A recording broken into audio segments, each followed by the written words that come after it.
Ngicela ilizwi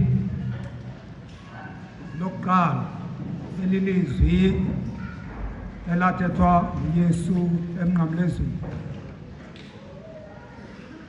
elithi bawo baxolele kuba abakwazi abakwenzayo.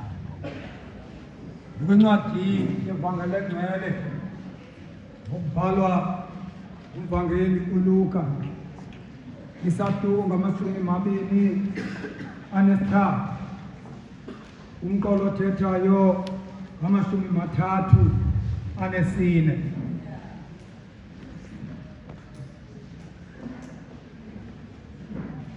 Ndivumeleni ngetseni le ndithi molweni.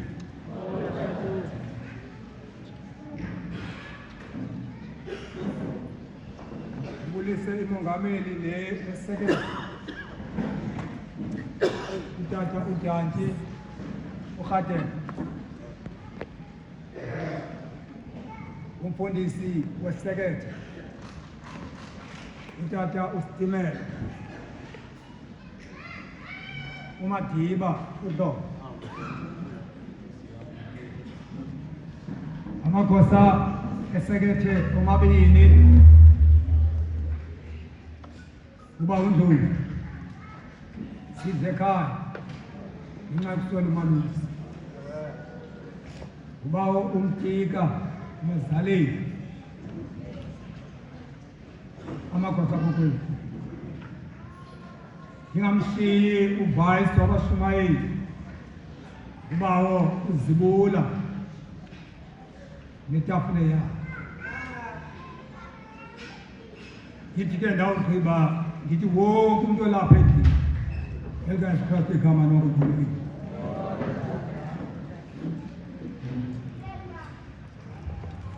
Bawo baxolele kuba abayazi into abayenzayo. Mongameli wesekethe, allow me to paraphrase this.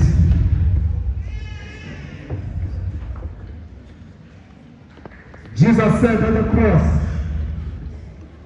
Father, forgive, for they know not what they are doing. Lamazwi athethwa nguYesu ethandathekile okanye kuzaliseka isiprofeti.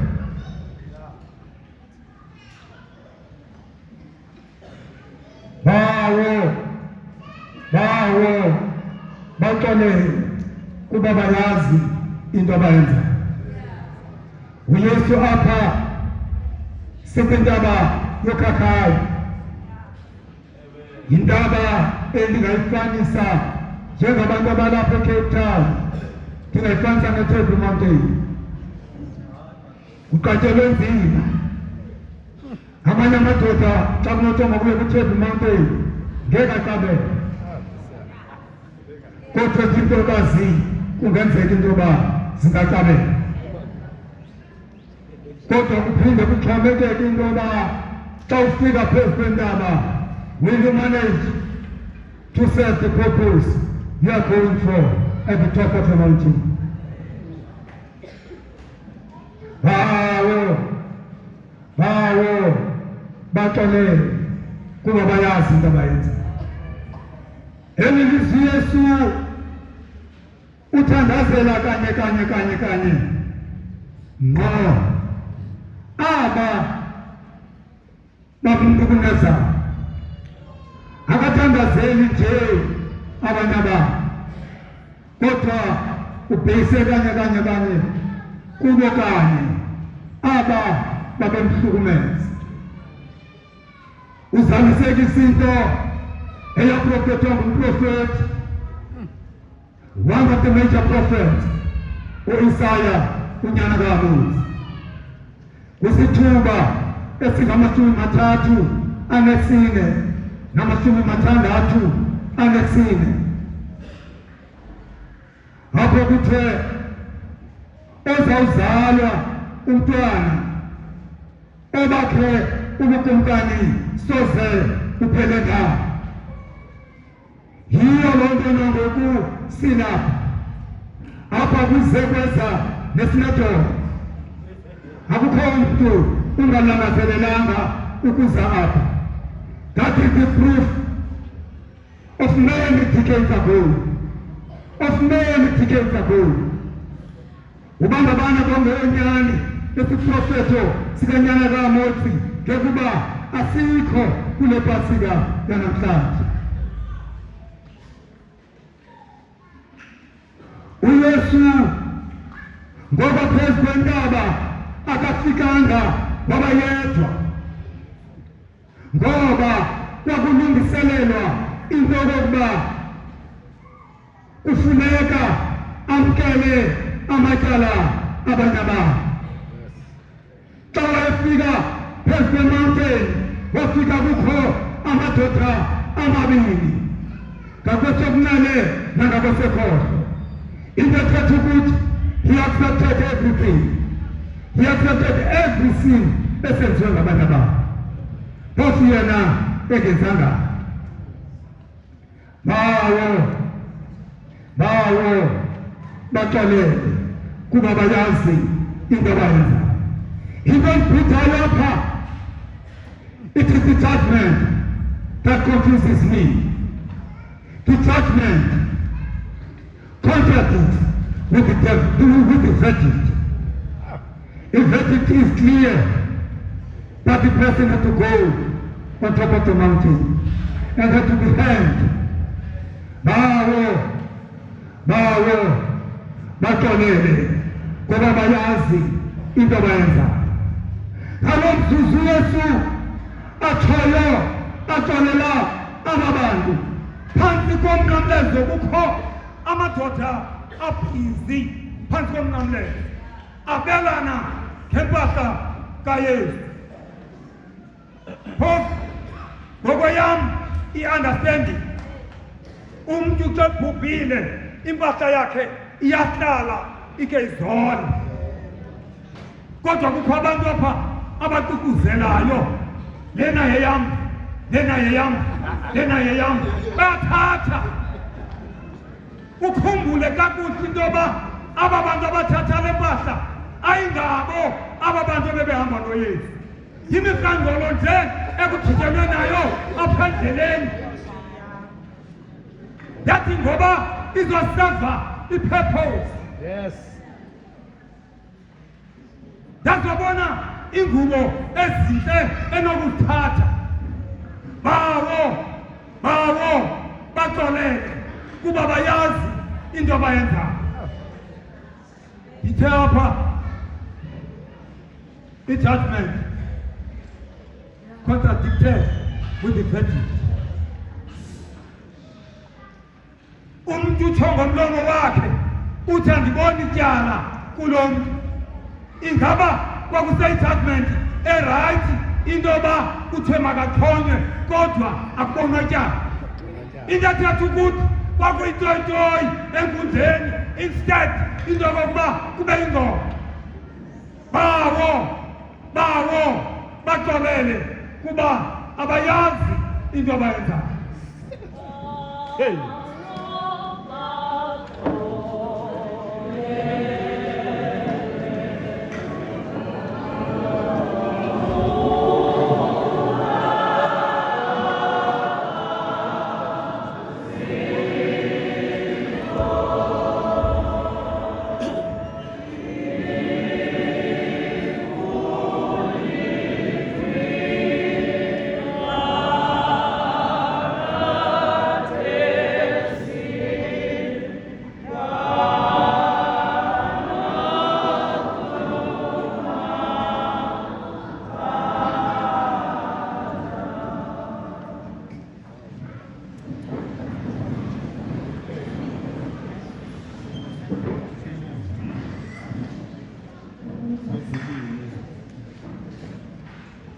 Elithethwa nguYesu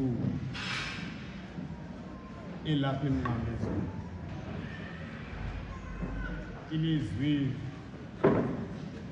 elifumaneka kwincwadi yomvangeli uLuka,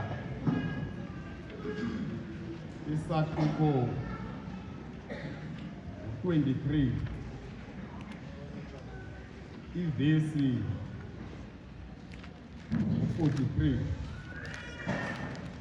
efundeka ngolu hlobo. uYesu wathi kuye, inene ndithi kuwe, namhlanje uyakuba nam eparadesi.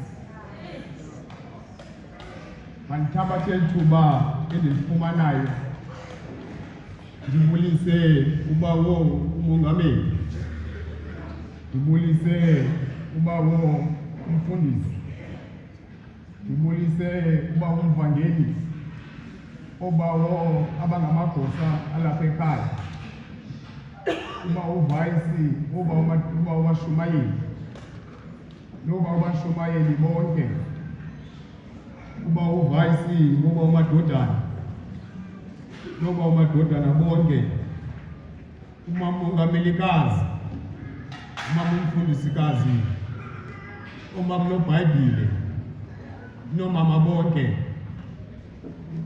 uba uvayisi, uba amadodana, ubrother vayisi wabantu abatsha nabantu abatsha bonke, nawo wonke umuntu olapha ngalo mzuzu, ngelo mfeni nomvukeli wam onguYesu Kristu. Molweni. Inene ndithi kuwe, namhlanje uyakuba nam eparadesi. uYesu uphezu kwentaba yaseGolgotha,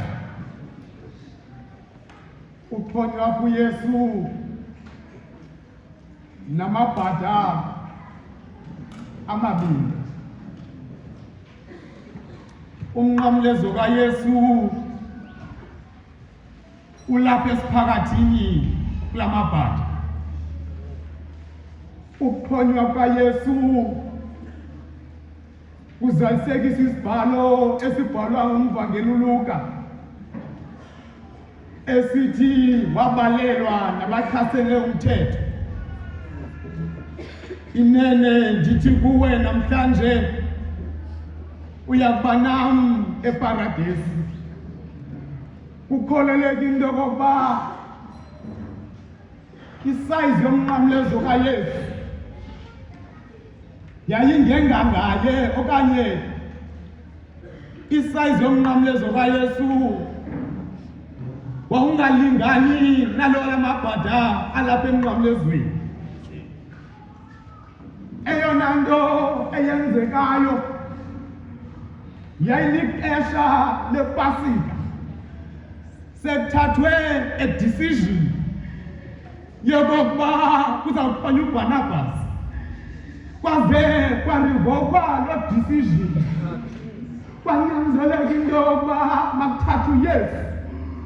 Yiyo loo nto simva uBarnabas evuma umbongothi xa ebengezanga, umkhululi wam xa engafelanga, amatyala am ngebandithwala, ukubethwa kwam neziqalekiso ezikaThixo wam. Inene ndithi kuwe, namhlanje uyakuba nam eparadesi. Kuthatha umnqamlezo ebekuzawuxhonywa kuwo uBarnabas, wathwalisa uYesu apha entaba lo mnqamlezo. Kubhalwe ngegama lesiGrike elithi lo ungukumkani wamaJuda. Nene ndithi kuwe, namhlanje uyakuba nam eparadesi. Abavangeli bobabini bayangqinelana ngelithi uYesu wayexhonywe nezange ezimbini apha emnqamlezweni. Umvangeli uYohane uthe qhwaka, akathethi yena into yokuba uYesu wayexhonywe nabani emnqamlezweni. Uvela yedwa uLuka esithi waxhonywa uYesu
bangastraight okanye ujongane nabantu ujongene kangaka nakuyesu lakathixo lathatha ibhatha lokuqala after ibiza umbhali it was an impetitive thing lathatha noyesu lathi ubunguye unyana kathixo sisindise ukuze usindise nathi wasuka wazona uyesu akabanalizwa lithethayo wavela udismas ngapha ekhangeleko nomsindo edinwe nanqwebo yenzekayo wambuza umbuzo othi awumoyiki na uthixo ikwaba ukugwetywa njena ngoba thina sigwetyela izenzo zethu lona yena akenzanga tyala kwangakuzakiseki lizwi nombhedesho wamawisile othi akhohlakeleyo akubuka ekukhohlakeleni kwakhe enza kufanelekileyo yenye ulondoloza umphefumlo wakhe wajika lo mfo wajonga kuyesu wathi emveni koko wathi uzundiphumule wafike kukumkani bakho waqhuba uyesu waqhuba umnqamlezo kayesu wamjonga kancinci wamnika isithembiso esithi inene ndithi kuwe kwanamhlanje uyakuba nam eparadesi kabawo umthembisa ngeparadesi ecathule kumapesi agama layo lithetha ukuthi is the garden or it is a park uthi umbhalo bekangizobela yena iparadesi kuyo kulapho isouls zethu sakudlula kuyo lizwe zifika zifumana i-restoration ati amanqabezo afumene kulo lizwe afika aphulule eparadesi nawe namhlanje ungabuya kwindlela zakho ezimbi babethi incwadi yandaba ndayifunda amasela namanqila abaphothe nabaphangi bonke bayabizwa nguye iza kuyesi azothi nene kwanamhlanje uyakuba nam eparadesi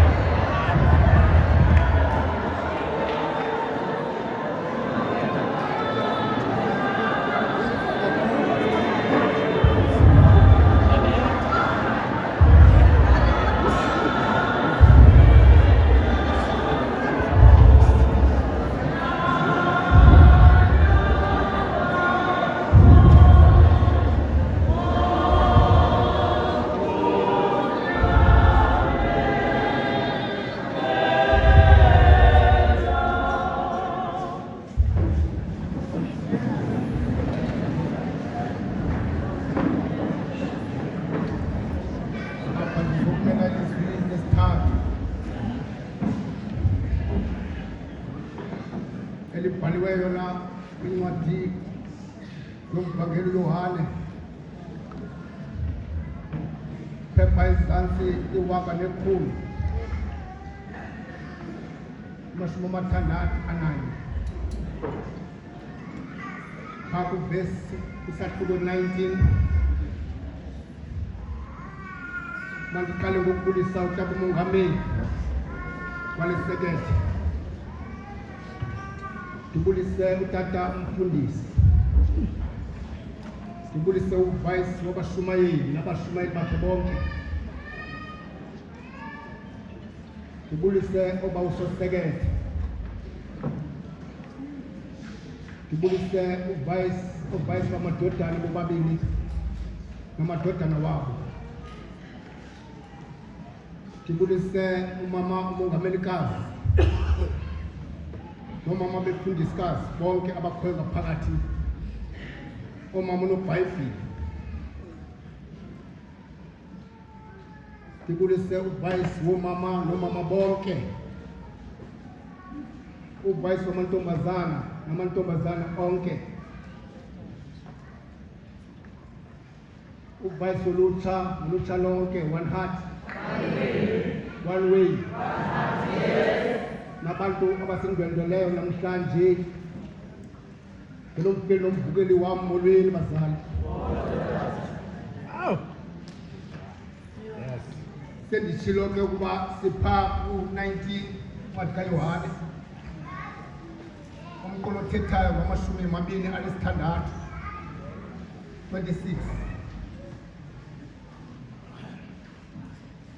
ufundeka ngolu hlobo. uYesu ngoko akumbona unina naye umfundi abemthanda emikhona uthi kuye unina, mfazi, nanku unyana wakho. Andule athi kumfundi lowo, nanko unyoko. Eli lilizwi lamazwi kaThixo. Inkosi engubaba isikelele ukufunda kulezina ngokuna ngona phakathi. Amen.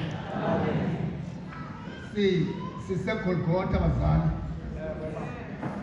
sime entabeni, sicacisa ngesiphelo sonyana womntu owaza ukuphela izono zam nawe, owathi ukujonga ezantsi wasikwa imfesana. Wathi uThixo xa ethetha wathi sawuthuma banini. Yathi ngangalala ezithembileyo yathi thuma mna bawulukuyela. Silapho bazali, uYesu uthetha ngomfazi apha ebengaqali uthetha ngomfazi. Uke wathetha ngomfazi kwilizwe laseKana. Kwakuphele apho iwayini. Kwabonakala uba apha emsithweni ngoku umsitho uyadangala. Umsitho xa udangala bayaqalisa ngoku nabantu ukungazithembi uba basemsithweni. Baqala ngelo xesha uYesu xa esithi unini Mariya baphelelwe iwayini. Wathi kwintoni na ithuba likafiki, yintoni enam nawe mfazi. Kuba ithuba lam likafiki wayengathethi ngethuba lokuba lingekafiki, uthetha ngethuba elingekafiki lokuxhonywa kwakhe phezu kwentaba zeKhalvari. Silapha abazali sizokuthetha ngoYesu. Uthi mfazi, elam ithuba likafiki. Yitsho bazali simiphandi bemithandathu ngamanzi. Wathi awuyithetha wathi esukube kuthethile kwenzeni. Wayizalisa imiphandi yamithandathu, wasikelela wajongisa kuThixo. Wathi uqhela ukundiva. Wathi yisayikhaleni sekwinjoli. Wathi umntu sivimbile iwayini nencasa. Yes. Akaqali lo mfana ukuthetha ngomfazi uphindile. Wathi mfazi nanku unyana wakho, nyana nanku unyoko. Silapha abazali ngenxa yokokuba sizokuthetha ngoYesu isiphelo sakhe phakathi kwabantu abakhohlakeleyo. Ithi mbhali yam nxa indixelela phezu kwentaba kuphelile ukuphithizela. Ngelo xesha abantu bayehla babheka ezindaweni zabo, sekushiyeka amajoni wodwa apha, kushiyeke nomphathi womkhosi athe wakumhlaba ezimbanjeni, wataka igazi namanzi, wathobe seqali kwakhe, wathi lakumtsazela igazi namanzi, ajika amanzi amehlo angqala, laqala ijoni lathi neli bingunyana kaThixo lo. Mfazi nanku unyana wakho, nyana nanku unyoko. Sithetha ngesiphelo sikaYesu apho waphelela khona uYesu. Waphelela phezu kwentaba zeKhalvari. Itsho indawo xa ndiyifunda ithi iBhayibhile yam xa indibalisela wasuka lo mfana, wathi akusuka wathi akhangela kwindlu kaDavide, wofumana khona intombi enyulu engazange yadibana nandoda. Mna ndakuyiwisela ubuthongo, wena uzuthi gaga uyixelele ezindaba. Wathi ubabaliwe wena phakathi kwabafazi, uza kumitha uzala umntana onguYesu akusindisa abantu ezonweni zabo. Mfazi nanko unyana wakho, nyana nanku unyoko.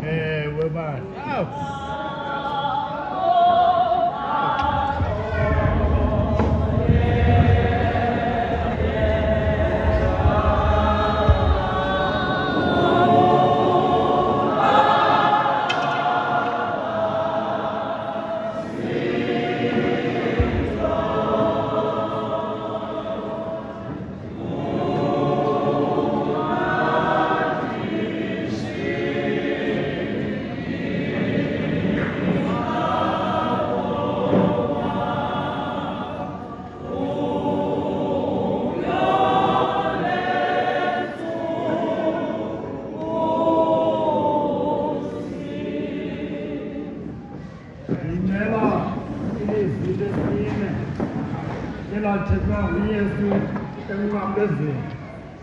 Lona lifumaneka kule ncwadi uMvangeli uMateyu ngama-27 umqolo othethayo ngama-46 lifundeka ngomhlobo. Ke kaloku malunga nelixa lesithoba wadanduluka uYesu ngezwi elikhulu esithi, Eli, Eli, lama sabakthani. Oko kukuthi, Thixo wam, undisiya nganini? Ke ngiba malifikelela ulwazi lwalo naphakathi. Amen. Kule ncwadi kaMateyu uYesu epresbitari apha uYesu segqithe kwiindawo ezininzi, seve ubuhlungu. Ngoku ufika kwesi sigaba nalapha uYesu uyenza into yokokuba ingathi yenyukele. Ngoku uzibhaqa ingathi uyedwa. Kule ncwadi aba bavangeli bathetha amagama ohlukeneyo. Themba uMateyu esithi Eli, Eli, lama sabakthani. Kwenye ivangeli uthi Eloi, Eloi, lama sabakthani. Kodwa iyonke le nto ithetha ukuthi Thixo wam, undisiya nganini? UYesu ke ukuloo meko uthi xa jonga apha ebona abantu abaziyo, ubona nabantu awake babanceda. Kodwa ngeli xesha wathi xa jonga uYesu babona into yoba bamele kude kunaye, yaye futhi banayo nento yokuhlekisa kwangaye. Ngoba abanye bathi ikwanguye kanye lo wayethe angayichitha le ndlu abuye yakhe ngeentsuku ezindala. Le nto yadala into yoba kuthi chapha uYesu ingoma njengebhadi libhadula. Neqalapho intliziyo kaYesu ukubhadula. Ithi incwadi xa sibhala uYesu wacinga into yoba ndandifudula izilwane ziswele kuyo indlu yakho. Kodwa namhlanje ubhala into yoba ezo ziswele wayehamba nazo zimsikilele. Ithi incwadi uYesu ifika le nto yanceda. Ngenxa intliziyo kaYesu wazibona uYesu eyedwa, wathi efumana namandla wakhe ehlile. Waqonda into yoba uThixo ngokwenene kwayena akekho kuye. Mva uYesu ebuza kwelaa ntulo okokuba Thixo wam undilahlele nini? Eloi, lama sabakthani. Thixo wam, undisiya nganini? uYesu uphelelwa ngamandla. Ayehla amandla ngoba uyazazi into yoba uThixo ngoku akekho. Ngexesha esibha kuYesu izincwadi ukhumbula nababantu bebabona abantu kwangenye imini wake bafuna ukumcuruba ebabuza umbuzo. Kule misebenzi engaka emihle endinenzele yona ndifuna undicuruba ngenxa yophina isizathu. Ukhumbula ezodwa uYesu ngoba aba bantu bonke njengoba belapha nje ngabantu abamaziyo, kodwa namhlanje bamthile. Eloi, lama sabakthani. Thixo wam, undisiya nganini? Ithi incwadi awufika uYesu, awujonga uYesu, wajonga apha emnqamlezweni. Yamthi ke ingoma yema icele kuye ingoma. Uthi ewe, noko xa ejonga ithi incwadi wafikelwa yinto yoba zisuke ziphangale inyembezi. Ithi incwadi kodwa uJobe uYesu ozibona eliyedwa elilolo uthi njengoba ndandifudula ndiselesele endlini kabawo kodwa namhla ndililolo apha izincwadi wadinebotso uYesu zabhalala inyembezi wadanduluka uYesu Eloyi Eloyi sabawatana Thixo wam undisiya nganina oyema wadanduluka Eloyi Eloyi sabawatana Thixo wam undisiya nganina.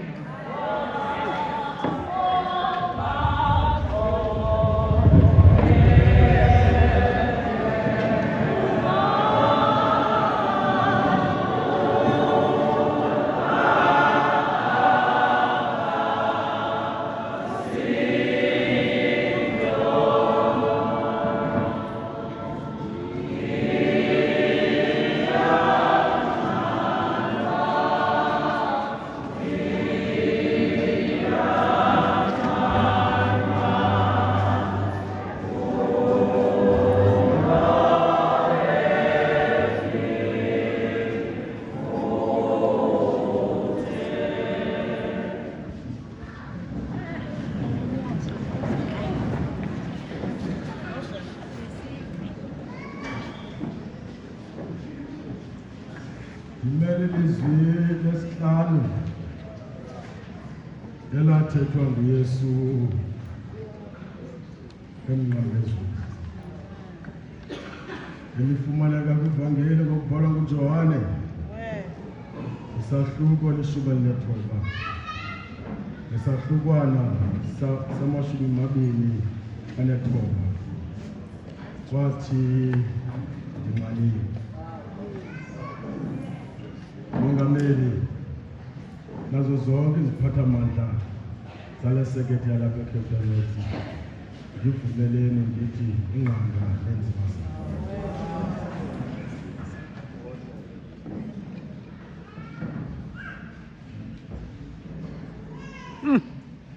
Yesu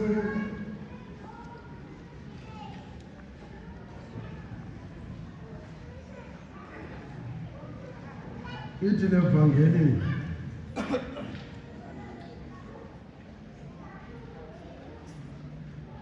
kwakumele ngoba anqane ngoba wayephila njengamnawe sekulithuba engasafumani imali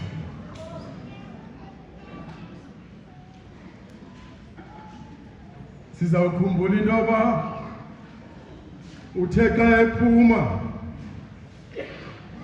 kwigumbi ebelilungiselelwe ukudlela khona ipasika wajonga eGetsemane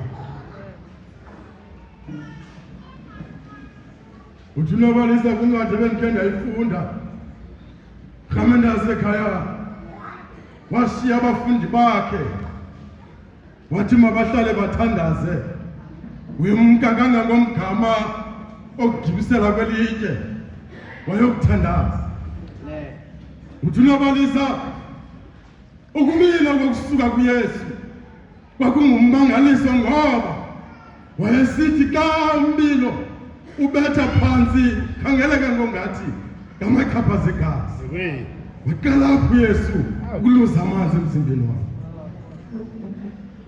waphuma apho uYesu akhange aphinde amendawo ephekwe sophulwa bemane bembonqoza engakhange afumane nto esiwa phansi kwempumlo kwathi ekugqibeleni uYesu wayotyatyulwa ngesabhokhwe seplatinum ebekwe phezu kwesiqobo exatyulwa uYesu esopha sizawukhumbula into yoba demawuluza igazi emzimbeni wakho kudemo amandla ephela ndinqanile waphinda uYesu ngekasa abekwa phezu kwegabhatha ezawukhutshwa wahlatshwa isaba sameva laphinda lefa igazi eliqumbululu elichaza ukusokonkeka kwamanzi emzimbeni weMulusinias kakuthiwa makathathathe uYesu asiwe phezu kwendaba weMulusinias wajonga amajoni aseRoma uSkipiro uRufasi noQuintus wathi imali tuse ekufethi ambala amajoni aseRoma nalumsumlamlezo phezu kwendaba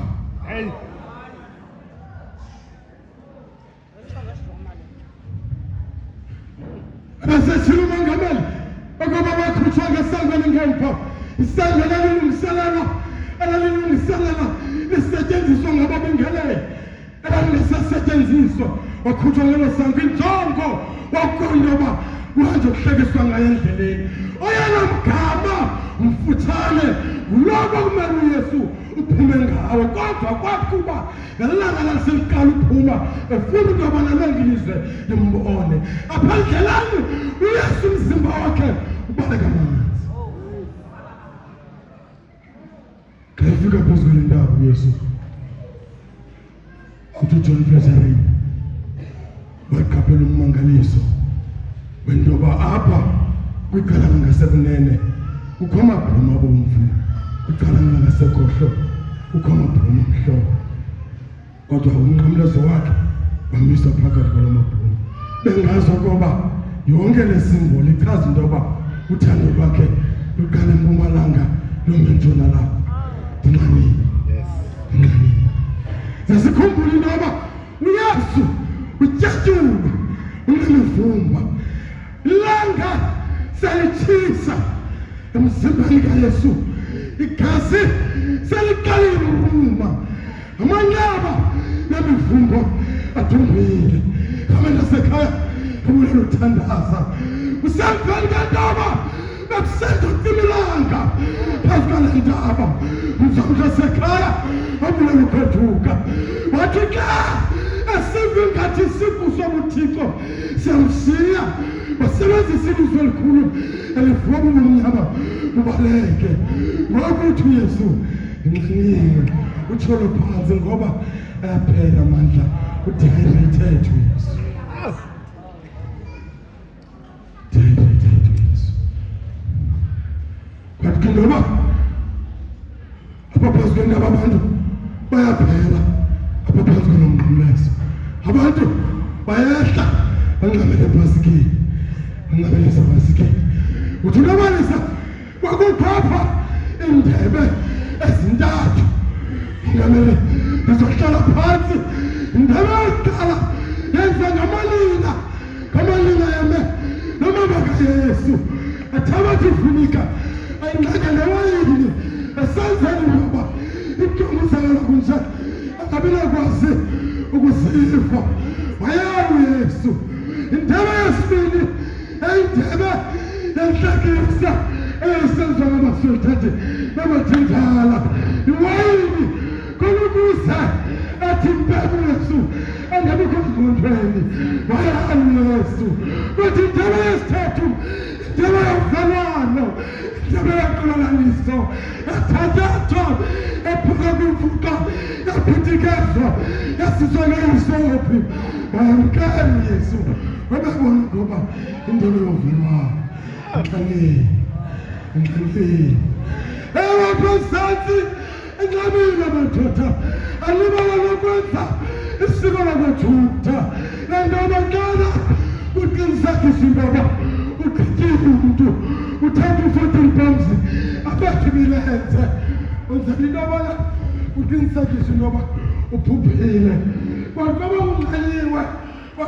unxanyiwe wathathatha indoda yanika umkhonto yahamba yawufika phambili kaYesu waphuma egazini namanzi kanti apha ezantsi kukho indoda elidwebu ekhathazelwa lelo gazi alunga amehlo wayo yangivuma ingoma yamlalelwa ngako konke yalila ndimfuna yalahla into zonke ndathe ndamfumana.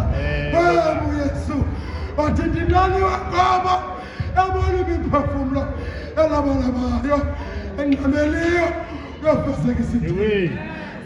Yesu wathi ndinqanile.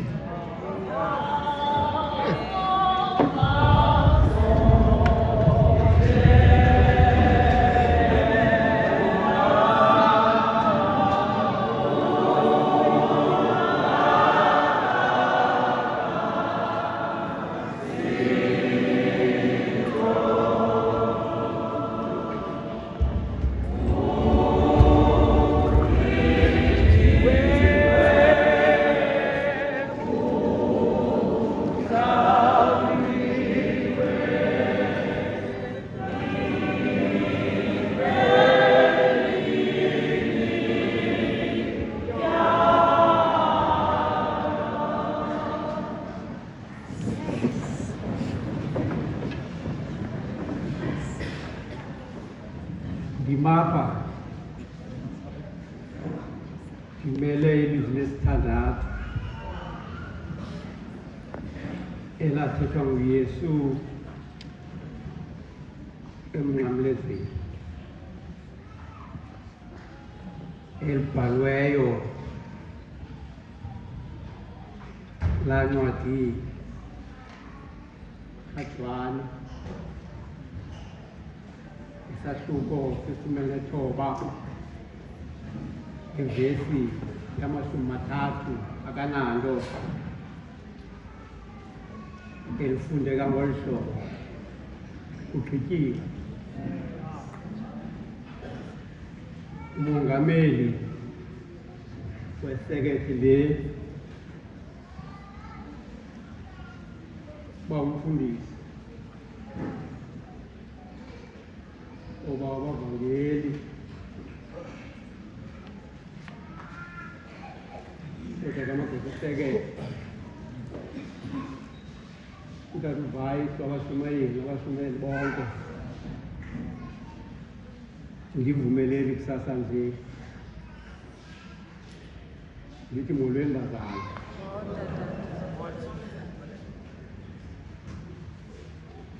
uYesu ulapha entabeni kunexesha elide ejinga kulo mnqamlezo kugqityiwe.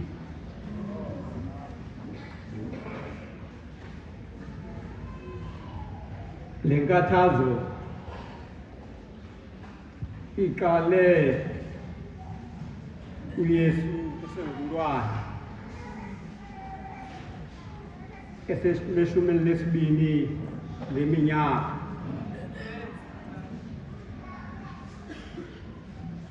Waqala le ngxaki izomthatha izombeka apha phezu komnqamlezo kugqityiwe. uYesu uqale ngoko umsebenzi ebewuthunyiwe ngoba sisithunywe sikaThixo uze emhlabeni uYesu ezowulwa nesono. Uze emhlabeni uYesu wafika waphilisa kugqityiwe. Ulwapha uYesu nezifo ngezifo wavula amehlo emfama. Ngoku uYesu ulapha phezu komnqamlezo, zonke izinto zifezile. Bathi ababhali uYesu ebeminyaka 33 ukugqiba wonke umsebenzi ebewuthunyiwe. Kugqityiwe. uYesu ufika emhlabeni wabona abantu abakhohlakeleyo. Ithi incwadi yeBhayibhile abafarisi nababhali esilwa nabo uYesu kodwa ngoku zonke izinto zifezekile.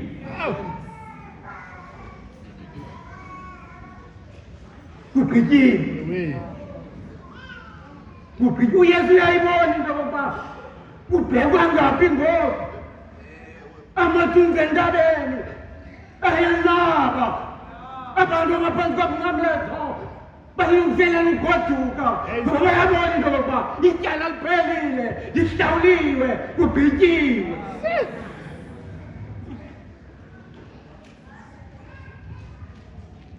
Xa ethetha uYesu kulaa ncwadi kaJohane ehlungu 17:4, mna ndikuzukisile emhlabeni ndiwenzile umsebenzi ubundithuma into yokuba ndizowenza. Ngumthunywa lo uzokwenza umsebenzi eyona nto ibalulekileyo. Xa ungumthunywa kunyanzeleka into yokuba ugqibe umsebenzi ebuwuthunyiwe. Ingaba ke kusasa nje mna nawe kuxa kuphi? Ngoba sonke apha sithunyiwe eyona nto ibalulekileyo neyona nto irayithi. Kunyanzeleka into yokuba sigqibe imisebenzi esiyinikiweyo. Ukuba sihleli ezinguzweni zabagxeki asayigqibi imisebenzi. Iba sihleli sigqekana nabantu asintuyigqiba imisebenzi esiyithunyiweyo. Kufezile zonke izinto zigqityile. Ufana kuYesu nendoda kwaXhosa xa inika isiqingatha sento ebihambe yohlakula ide kugqiba isiqingatha sayo ithathe igama layo igoduke. uYesu ukuloo meko uYesu ngoba imisebenzi ebeyithunyiwe uyigqibile. Ngoba uKristu uthathe ihamsaki yakhe uyibeke ecaleni kwakhe. Loo hamsaki kukho nebhada alisindise apha phezu komnqamletho. Uzawunyuka nalo eyowunika ingxelo ngasentla. Kugqityile. Kugqityile. Ingenxa le nto impungu yasewisini kugqityiwe, kuhlawuliwe. NakuKristu esifela athi inkululo izuziwe nalidini selanele. Bababonani boma yolonye uYesu ebona into yokuba umzamo omhle uzamile, ugqatso ulufezile. Bababonani boma okokugqibela ubekela isithaba sobomi nendalo yavuma into yokuba kugqityiwe. Zadengelo zezulu zabona into yokuba zavuma, zabona into yokuba kugqityiwe. Yadanduluka imfana kaThixo esuke ethwala isono sehlabathi ngelinto elikhulu. Inziloyiso yathi kugqityiwe, kugqityiwe.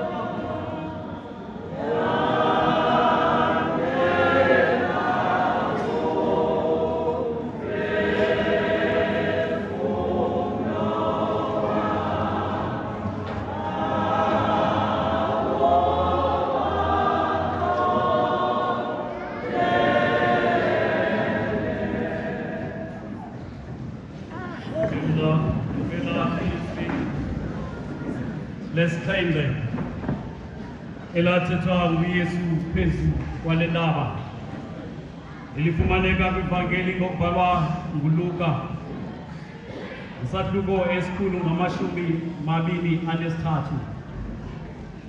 Kodwa wona umqolo esiza kuthetha ngawo ufumaneka kula vesi yamashumi 46 efundeka ngolu hlobo. Watanduluka ngezwi elikhulu uYesu wathi, bawo ndiyawunikela ezandleni zakho umoya. Eli lilizwi namazwi kaThixo makalisekelele uba olisafundwa ngoku kude kube sephakadini. Amen. Tata umongameli, Tata uvice, allow me to say all protocol observed. Bawo ndiyawunikela ezandleni zakho umoya wakho kuphezu kwendaba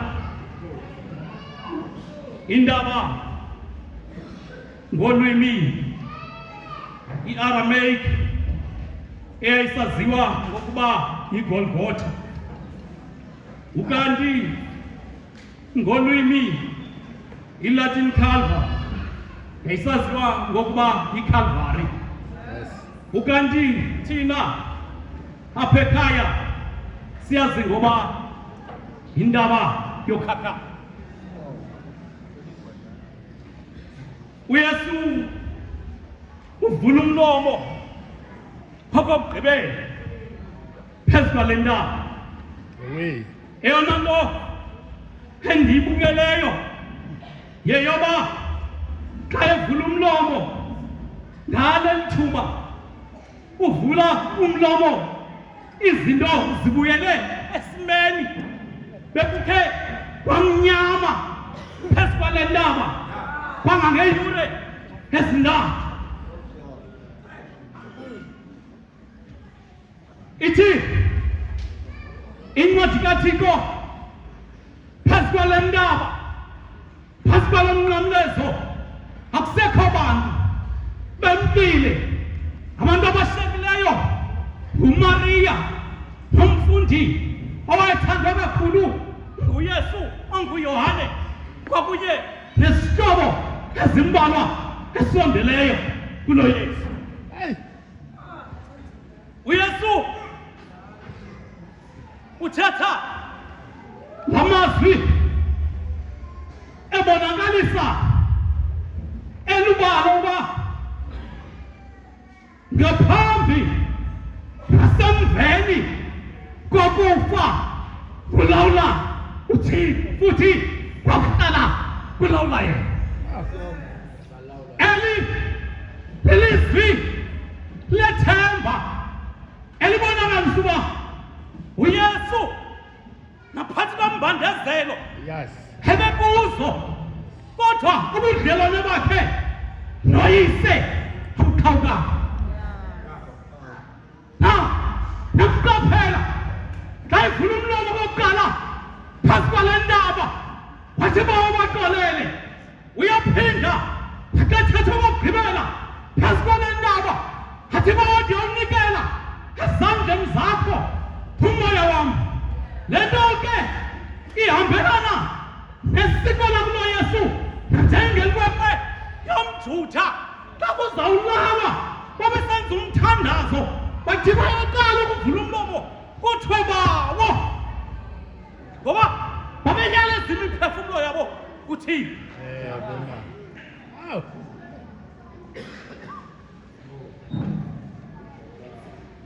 Bawo ndiyawunikela ezandleni zakho umoya wakho. Banga kufezekisa amazwi abhalwe kwincwadi yamaHebhere. Ithi incwadi kaThixo bonke abantu bakaThixo balindele uphumlo olunje ngolweSabatha. Ithi bonke abo baphunyuziweyo baphumle phezu kwemisebenzi yabo. Ithi kanye yena ngokwakhe uThixo naye uphumle phezu kwemisebenzi yabo. Yile nto uDavide akuva imbandezelo akuzo, athi mandizimele ngawe Yehova, mandingaze ndithaniswe. Athi sazise ubulungisa bakho. Wathi wagqiba ubutsho wathi ndiyawuyaleza ezandleni zakho umoya wakho.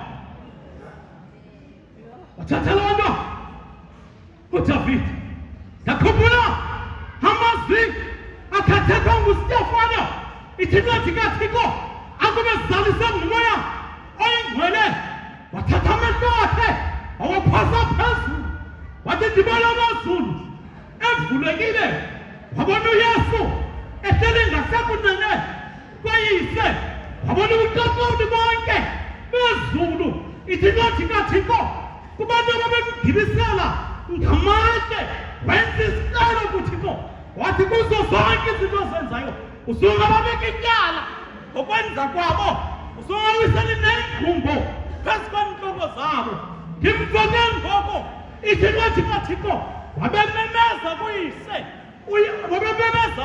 kuyise ekhoza kuye ethi nalona umoya wam ndiwunyaleza kuwe nalona umoya ndiwunyaleza kuwe yile nto phakathi umvangeli uYohane xa ebhala athi umalusi olungileyo uyawuncama umphefumlo wakhe uyawuncamela igusha sedlelo lakhe uba ukhona umntu angakayiqonda uba uyigusha ledlelo likaThixo makasifune xa sifumana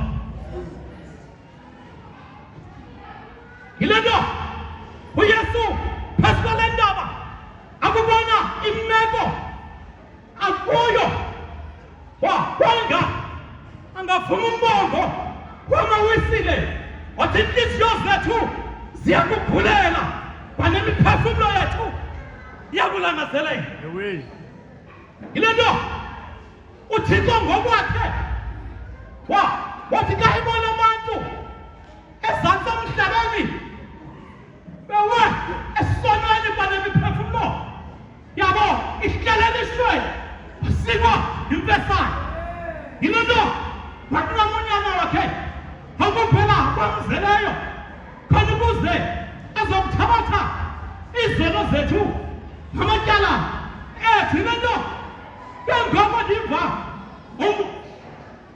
umpostile uPawulosi ithinathi kaThixo athi xa kuthe ngoko oko konakalayo kombatha ukungonakali ukanti noko kufayo xa kuthe ngoko kwambatha ukungafi bobe kuzaliseka amazwi athi kulondila lokufa lufinyelwe eloyisweni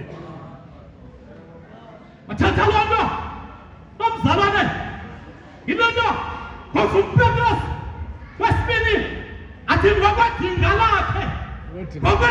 lakhe thina silindela izulu elitsha nomhlaba omtsha thina njengamakholwa into esithembayo bekuba sekuthi kokuhlukana umphefumlo nenyama asasikhozele ngakuye uba singabisana baliwa lizulu samkele ngezo zanga ezinobubele ezingenantandabuzo ezingena kuthandabuza ezingena kwikhiphi ethathela abantwana bakhe ngakuye yile nto uYesu wabemezayo phezu kwale ndaba wathi bawo